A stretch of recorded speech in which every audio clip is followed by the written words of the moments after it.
Rebonjour Rémi. Rebonjour Raphaël. On a parlé précédemment de la SCPI Comet et maintenant on va parler de la SCPI Activimo. Merci de me permettre d'en parler aussi parce que c'est un très beau parcours Activimo. Eh bien, on va voir ça de plus près dans quelques instants. Alors tu sais, à la confiserie, j'ai une habitude, c'est de faire jurer sur le COMOFI, le Code monétaire et financier. Alors acceptes-tu de dire la vérité, toute la vérité et dis je le jure parce que les murs ont des oreilles? Alors je dirais toute la vérité, rien que la vérité, et je le jure.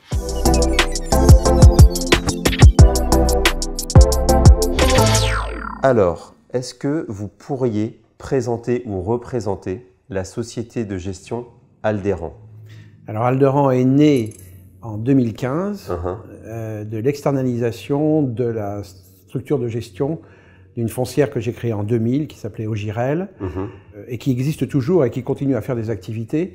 Mais Alderan était évidemment une boutique à monter pour gérer les tiers et pas simplement le family office. Donc 2015. En 2017, on est allé chercher l'agrément en AMF. En 2019, on a créé la SCPI Activimo dont on va parler. Et ensuite, l'histoire s'accélère puisque en 2021, le premier FIA Vadora, en 2022, le deuxième, en 2023, la SCPI Comet, et sans parler bien sûr de tous les club deals que l'on gère. Donc Alderan, c'est une success story. Aujourd'hui, nous gérons 1,5 milliard d'euros d'encours. Et ce sont des vrais encours, c'est pas de l'hébergement, c'est nous qui gérons vraiment la totalité de ces encours.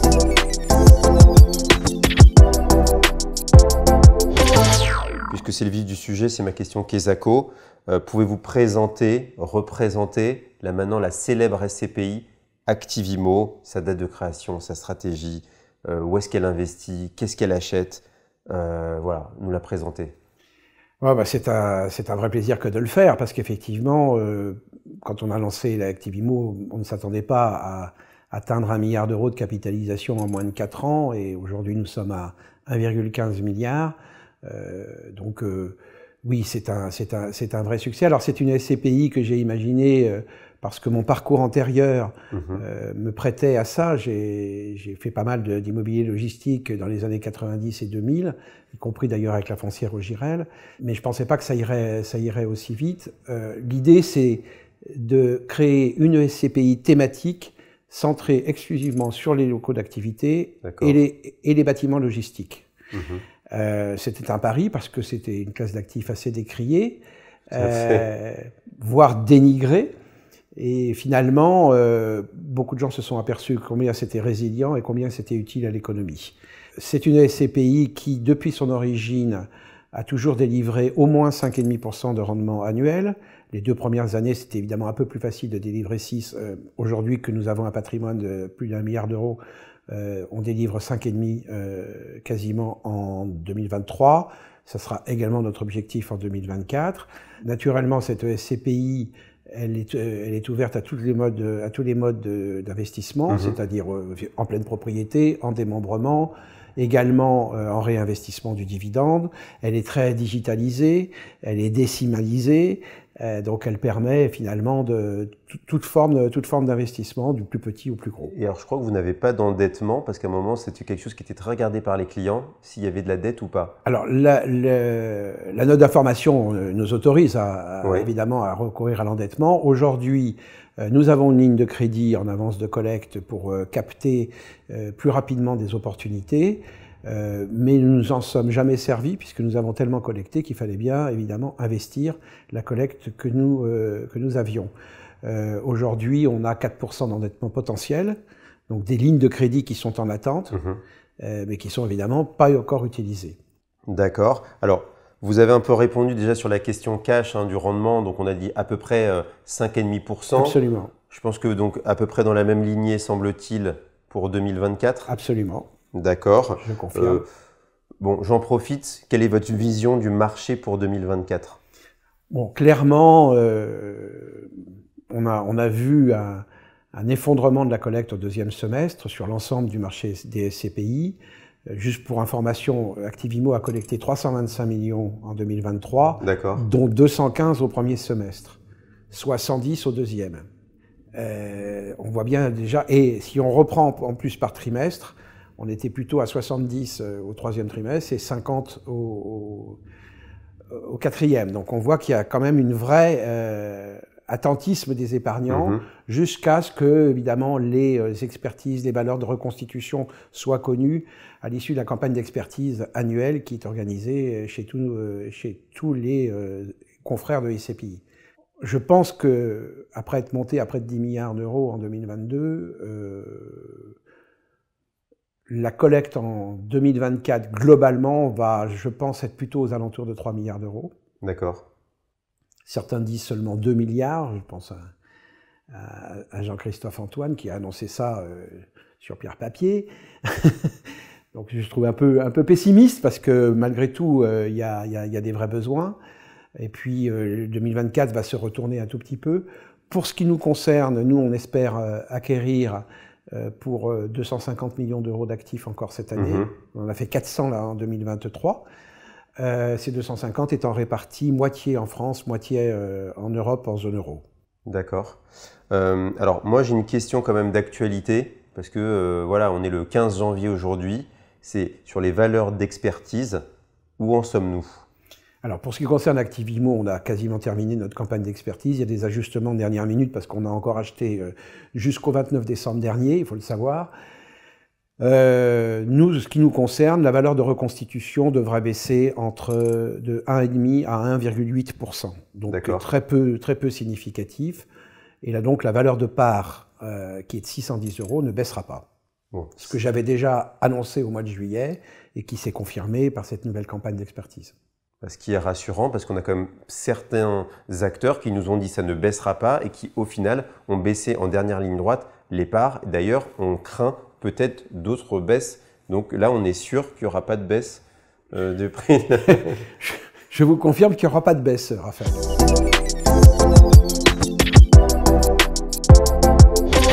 Alors maintenant, c'est ma question un peu sous le capot, parce que c'est vrai que souvent on parle un peu de théorie, mais est-ce que vous pourriez présenter 2 ou 3 actifs emblématiques qui représentent bien la stratégie d'Activimo selon vous?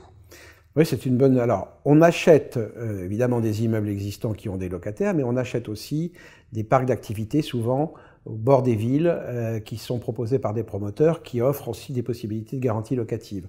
On prend ce risque par la SCPI parce qu'on est confiant sur le remplissage à l'issue de la livraison. Donc je voudrais prendre un exemple sur les terrains de Disney que Disney nous a vendus, donc à Marne-la-Vallée, un parc d'activité à Bailly-Romainvilliers qu'on a acheté à un promoteur avec une garantie locative de 14 mois et au bout de 6 mois après la livraison, en fait, l'immeuble était plein. Donc ça, c'est une vraie caractéristique et ça nous donne un rendement aujourd'hui immobilier sur ce bâtiment au bord de la capitale à 7,5%.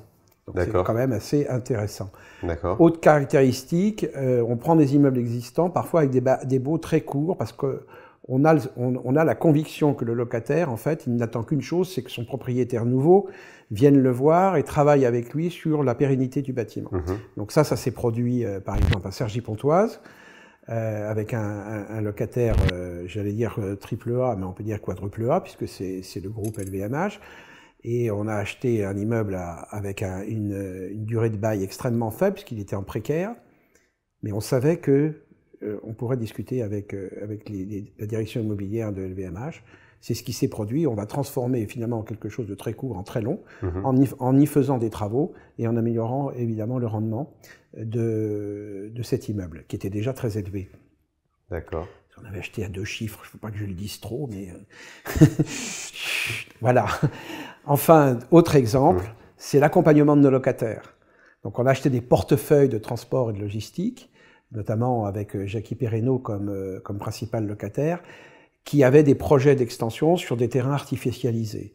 C'est tout l'intérêt d'acheter des sites de transport où finalement on achète 1-2 hectares qui sont totalement bitumés, qui servent à stocker les camions où il y a juste un petit bâtiment. Et en fait, ces emplacements sont destinés par la suite à être construits de façon plus pérenne, avec des vrais bâtiments. Et là, on parle d'entrepôts qui se créent, alors qu'avant, on avait juste un atelier de réparation, etc. Donc ça, c'est aussi une vision dans le long terme. Ça vient du fait que notre équipe est très immobilière et que chaque fois que nous achetons, on envisage toujours la plus-value à terme. Et cette plus-value, elle se crée par de la valeur. Donc on analyse véritablement en profondeur chaque actif que nous allons acquérir comme étant une source de plus-value à terme. Ok, très intéressant, merci.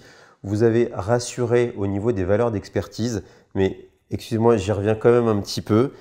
Vous avez quand même acheté un moment de marché où on disait que les prix étaient très élevés sur la logistique. Même à un moment, vous disiez, ah ben non, on n'ira pas sur des taux de rendement comme ci ou comme ça parce que c'était pas assez intéressant. N'avez-vous pas peur d'avoir acheté au plus haut certains actifs immobiliers? Néanmoins. Alors, Raphaël, c'est une très bonne question. Le pic de prix, si j'ose dire, c'était le deuxième trimestre 2022. D'accord. Nous avons signé au cours de ce trimestre une acquisition d'un immeuble à livrer en 2023 au plus haut du marché. C'est vraiment la contrepartie de cet actif, c'est que c'est non seulement un avant ferme, mais derrière ce qu'on appelle le chargeur industriel, vous avez le logisticien qui s'occupe de faire la logistique des produits, et derrière vous avez l'industriel. Celui-ci, il va rester 30 ans. Donc, même ces actifs-là, je pense que dans le temps, on aura une amélioration du rendement. Mais pour répondre à votre question, pour répondre très clairement à votre question, je dis bien, j'ai dit à ce moment-là, c'est le dernier qu'on achète à ce prix-là. Maintenant, on arrête et on essaye de jouer au maximum le délai de jouissance. Et surtout, on va aller acheter ailleurs. Et c'est là qu'on a commencé nos premières acquisitions en Espagne, où on achète de façon beaucoup plus rapide. On a réussi même à acheter des actifs en 1 mois et demi en Espagne, à des niveaux de loyer qui étaient, des niveaux de rendement qui étaient supérieurs à ceux qu'on avait en France. Et donc, c'est venu un peu contrebalancer les prix que l'on constatait sur le marché français. Et vraiment, c'est pour ça d'ailleurs qu'aujourd'hui, notre portefeuille, même s'il y a eu des expertises avec des prix à la baisse, reste confortable en termes de valeur de patrimoine. Et alors quand vous dites, alors là où vous avez acheté au plus cher, c'était combien? Est-ce qu'on peut le dire? Ah oui, je peux le dire parce que probablement, alors c'est un immeuble neuf avec tous les standards, avec et bien entendu un label environnemental, mais on a acheté à 4%. D'accord, bon, ça reste... Voilà, bon, c'est pas déconnant, c'est vrai que c'est bas puisque quand il y a un objectif plutôt de 5,5%, mais voilà, il ne faut pas oublier que c'est du long, la SCPI c'est du long terme. C'est du long terme, il ne faut jamais l'oublier, c'est pas pour être revendu, et c'est un immeuble neuf qui n'aura pas de travaux pendant 10 à 15 ans, le locataire est de très grande qualité, donc il n'y a pas de sujet majeur sur cet immeuble, mais c'est vrai qu'on l'a payé proportionnellement par rapport aux autres, beaucoup plus cher. Et vous avez évoqué un point intéressant qui n'est pas forcément très clair pour les épargnants, c'est par rapport à aller plus vite que le délai de jouissance. Est-ce que vous pouvez expliquer c'est quoi un peu cette astuce ou cette course au levrier, je ne sais pas comment on dit C'est le côté relutif par rapport au côté dilutif. C'est-à-dire que si le principe de la collecte, c'est qu'elle doit être investie dans le délai qui est donné aux épargnants. Qui est de 6 mois sur Activimo. Chez nous, qui est en fait de 5 mois, puisque c'est le premier jour du 6e mois de la souscription. Donc en 5 mois, il faut qu'on ait utilisé l'argent qui nous a été confié pour qu'il produise du rendement et du revenu. Plus on achète vite, plus bien sûr, on propose à notre souscripteur un revenu plus rapide, donc c'est plus relutif pour lui. Voilà, c'est ça. Donc le principe, c'est d'avoir un couple collecte-acquisition qui marche en parallèle. Et il ne faut surtout pas qu'il y ait plus de collecte et pas d'acquisition, ou trop d'acquisition et pas de collecte. Si on a trop d'acquisition et qu'on n'a pas assez de collecte, on peut être embêté parce qu'on peut avoir pris des positions pour acquérir des immeubles et pas être capable de les acheter. D'où l'intérêt des lignes de crédit dont je parlais tout à l'heure, qui peuvent permettre justement de tamponner cette différence de temps. Ouais, il faut vraiment être super agile, c'est une gestion de tous les instants. C'est une gestion quotidienne en réalité. Même si l'immobilier prend du temps à acquérir, ça reste un pilotage quotidien. Et une pression pour les équipes aux investissements. Je ne vous le fais pas dire.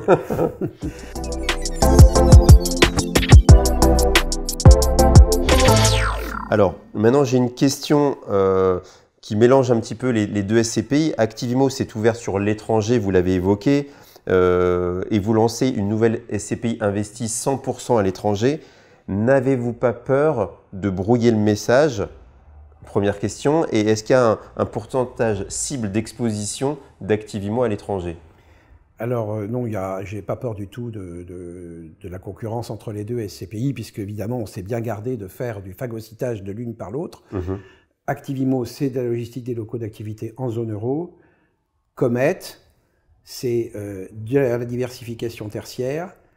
avec de la logistique, effectivement, mais hors zone euro. Il ne peut pas y avoir de superposition. D'accord. Là, il n'y aura pas de problème, je pense, dans les allocations d'actifs. On connaît les classes d'actifs que l'on achète. Donc, je pense qu'il n'y a pas de sujet, en fait, là-dessus. D'accord. C'est très clairement indiqué dans notre note d'information, et de Activimo et de Comet. Très bien. Voilà. Et la deuxième question, c'était la question, c'est le pourcentage d'exposition sur Activimo. Le pourcentage d'exposition, nos souscripteurs demandent à recevoir quand même des revenus en provenance de l'étranger, principalement, c'est vrai, pour des raisons fiscales, il y a de moindres impositions fiscales. Et donc Activimo, qui a commencé en 2022 à acquérir en Espagne, en 2023 en Italie, va poursuivre ses activités en zone euro. Et je pense qu'à terme, nous aurons, enfin à terme, d'ici 1 à 2 années, on aura pratiquement un tiers du patrimoine qui sera en zone euro. Donc à peu près 30%. Oui, absolument. Enfin, en tout cas, c'est un objectif qu'on s'est fixé. D'accord, très bien, très clair, merci. Alors, j'ai une dernière question vérité. Bon, elles ne sont pas toujours véritablement salées. Vous avez acheté un portefeuille de 110 millions d'euros avec 22 actifs à l'intérieur. Le portefeuille qui s'appelle Big Deal, il me semble.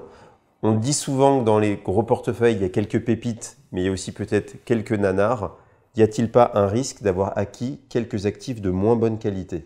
Alors Raphaël, en fait, dans votre question, vous avez la réponse. C'est-à-dire que 110 millions d'euros, mais 22 actifs. Soit 5 millions d'euros par actif. Donc, chaque actif est traité de façon isolée. Il y en a qui valaient plus que 5 millions, qui étaient plutôt à 9-10 millions, puis d'autres qui en valaient 2 ou 3. D'accord. Donc on sait mesurer, effectivement, vous avez raison, parfois dans le portefeuille, on met des nanars, j'irai pas jusque-là, mais chaque actif a quand même ses qualités, il ne faut pas croire. D'abord, il faut que ça soit cohérent dans le portefeuille, il faut que ça reste évidemment un portefeuille qui se tienne. Et comme je vous l'ai dit tout à l'heure, nous on recherche toujours de la valeur ajoutée dans nos actifs.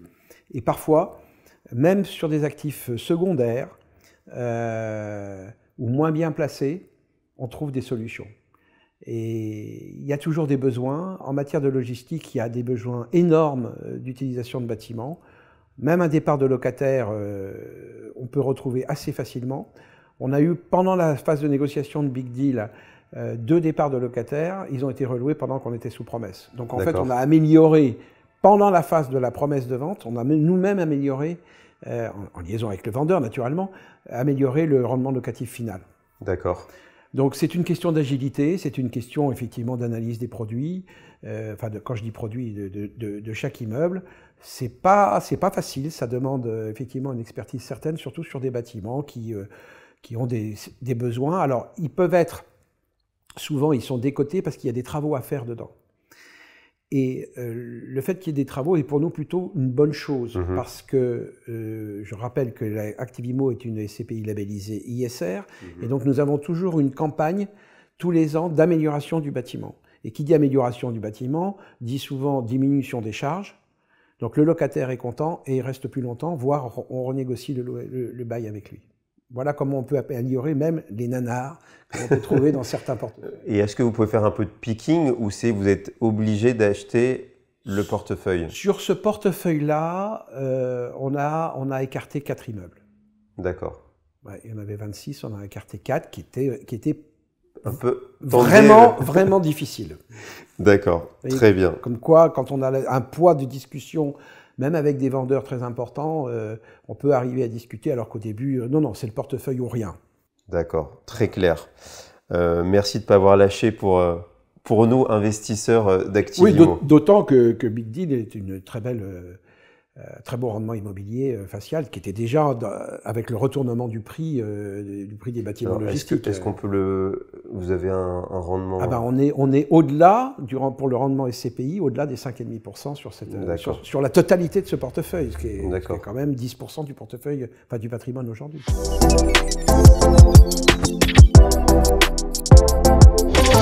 Alors, on arrive très vite à ma question du Petit Prince. La question travaux pratiques sur Activimo à présent. Cher Rémi, pouvez-vous dessiner comment vous vous représentez Activimo. Alors, je vais essayer de faire un dessin didactique. Allez.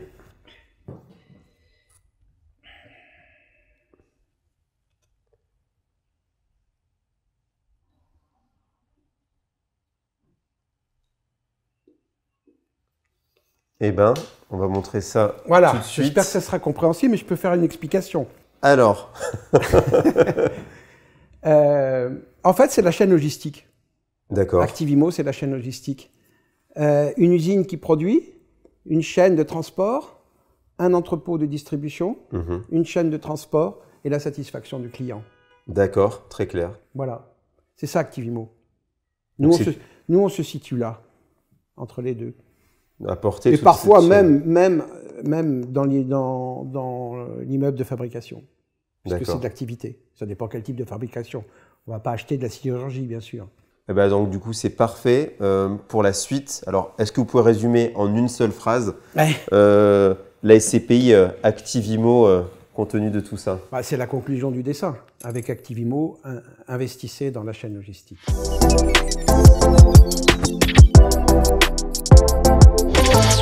Ma question fair play.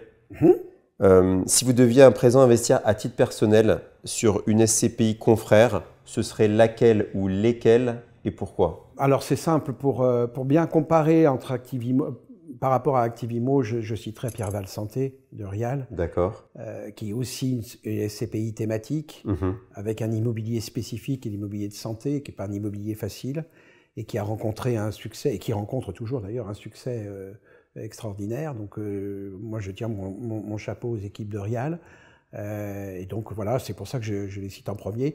Après, je dirais, comme je l'ai déjà dit pour la présentation de la SCPI Comet, Épargne Pierre reste aussi un modèle pour moi.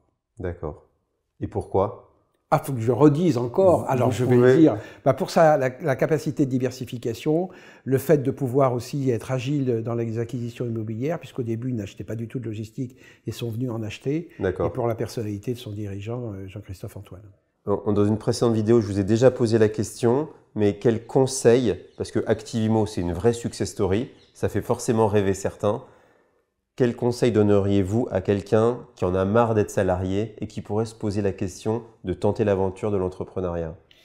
Oui, bon, avec mes plus de 40 années de travail dans l'immobilier et la gestion financière immobilière, j'ai un peu d'expérience, donc je suis dans un club de business angel, je vois beaucoup de jeunes avec des startups, je leur dis souvent, ne pensez pas que vous allez être riche en 2 ans, ça peut arriver, hein, ça peut arriver, mais c'est quand même rarissime.